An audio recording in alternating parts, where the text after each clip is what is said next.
This is a very interesting interview here with David Price on the Matchroom Boxing YouTube channel, because he reveals that he was offered fights against Daniel Dubois and Joyce prior to accepting this matchup against Derek Chisora at short notice. He says he turned down both the Dubois and Joyce fights because the deal basically required him, if he was to beat one of them, to then have to face the other. So if he somehow beat Dubois, he'd then be contractually obligated to face Joyce. That kind of reminds me of the old Klitschko contracts, because with the old Klitschko contracts for voluntary challengers, if you were to beat Vladimir, you would then have to fight a rematch with Vladimir. And that's normal, the standard rematch clause. But after the rematch, if you beat Vladimir again, you'd then have to fight Vitaly. Those are the contracts that the Klitschkos had. Absolutely absurd. I've never heard of anything like that before in my life. But that reminds me, what Frank Warren allegedly offered David Price reminds me of those Klitschko contracts, because of the fact that it's two different fighters that you'd have to face when you sign only one contract. The difference being it's only two fights, whereas with the Klitschko contracts, it was 3 fights, 2 against Vladimir, 1 against Vitaly. Whereas in this instance, if David Price got past Joyce, he'd have to face Dubois. If he got past that, I'm assuming that he would have been, free to go and fight whoever he wants. But it was essentially guaranteeing that David Price would never get past both of them. That's what Frank Warren was trying to do by ensuring that, and I'm assuming that it's Frank Warren who made this stipulation in the contract. I could be wrong. But that appears to be the intention there, is making sure that David Price doesn't escape this encounter with BT and Queensbury without taking another L. If he somehow knocked out Joyce, surely he wouldn't get past Dubois as well. If he somehow got past Dubois, surely he wouldn't get past Joyce as well. That is the thinking behind it. Whereas if you sign a rematch clause with the same fighter, you got a better chance of beating that same fighter. If you've already beaten him once, you got a good chance of beating him again in a lot of cases. Whereas if you got to fight a completely different fighter, it's a whole different kettle of fish, So that seems to be a bit of an insurance policy that Queensbury were trying to put in place when offering David Price that fight. And look, I talked in a recent video about Daniel Dubois and his profile, and there was some very ignorant people in the comment section, as there always is.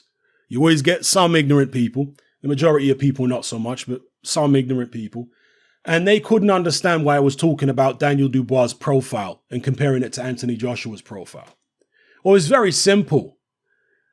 Daniel Dubois, we know why he doesn't have the profile of AJ. So any geniuses, any Einsteins out there pointing out the obvious that we all know, save your breath. Okay, we all know he didn't have an Olympic gold medal and all this kind of stuff. The point I'm making is that that's what Frank Warren, Queensbury, etc. are aspiring for Daniel Dubois to be, the next AJ. And so they've got a lot of work to do in terms of building up Daniel Dubois' profile. And one of the advantages of building up a guy's profile is that he draws bigger crowds, makes more money, and therefore you can afford better quality opponents. When you've got a guy like Daniel Dubois, who is very talented and very dangerous, but he's not selling many tickets, where's the money going to come from to pay quality opponents?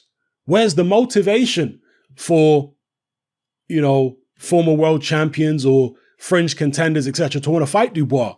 Because they're going to take a beating, more than likely, and they're not going to get well paid for it. Well, who the hell wants to sign up for that?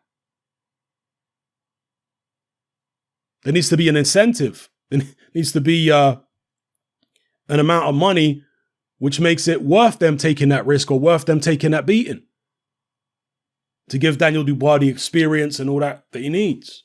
So right now, Dubois needs somebody like a David Price. He needs somebody like a Dave Allen. Beatable opponents who are going to be good names on his resume and are going to be tougher. You know, Price from a physical point of view and from a skills point of view is going to be tougher than anybody Dubois faced before. And Dave Allen, from a toughness point of view, is going to be better than anybody Dubois faced before.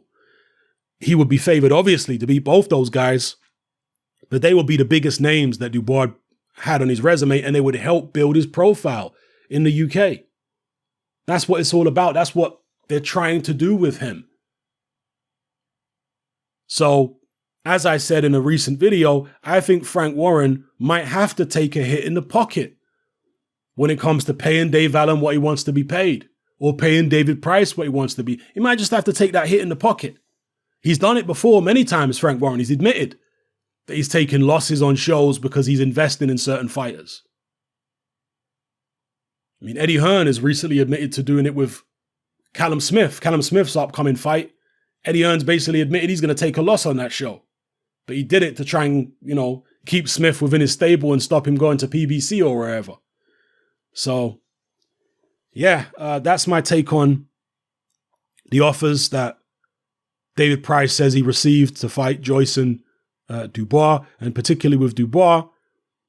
He's a great talent, but they're going to need to fork out some money. They need to dig deep in their pockets to start paying for opponents who are actually going to fight Dubois, or else he's going to be fighting the similar level of position as he's fighting right now for quite a long period of time, unless you want to step right up there and put him in with one of the top heavyweights in the world. But again, even in that situation, it's unlikely to be on BT. I don't think BT will have the money to be able to put one of those fights on. It'd have to be on Sky. And if it's on Sky, I'm assuming it's one of the British fighters I'm talking about here. If it's on Sky, then it's going to be a deal probably favorable to Sky rather than a deal favorable to Dubois and his people. If it was a European fighter out there or an American fighter out there, again, they're going to want to be paid very well for fighting Daniel Dubois. What's the incentive? He's only British and Commonwealth champion. He's not that kind of star yet, so they need to make him into a star to give people an incentive to fight him. Anyway, let me start repeating myself. Let me know what you guys think in the comment section below. It's happening. I'm out.